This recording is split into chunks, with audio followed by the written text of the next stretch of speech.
if we look at our trust research, trust in the large funds is falling because the explicit promise isn't being met by the service. And that's a real shame because some of these funds are terrific. Yeah. So how do they overcome that, Alana? What's the member engagement research telling you about that? Well, the member engagement research really just shows how clearly that kind of transparent communication builds trust. And what happens is people tend to be, completely disengaged from their super up until a certain point. Yeah.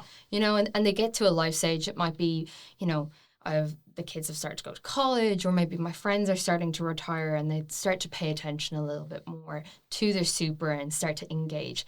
And it's at that point that the fund really needs to be able to catch those people. So understanding those trigger points and being able to start targeting that messaging, gradually, and kind of help them build that path into starting to plan and think seriously about their retirement.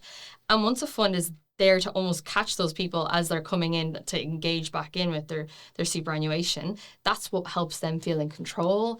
It helps them, trust in their funds and helps them stay in the fund right up through retirement, because we are seeing a lot of people switching as they're starting to engage. 17%, I think it was. 17%, which is... But the other thing that I saw in the research you did is that one of the common things that people do is take a lump sum now and then they buy crypto. Yeah, it's a really interesting trend that we're seeing, and it's really down to control. It's a lot of the times people thinking, I could probably do this myself.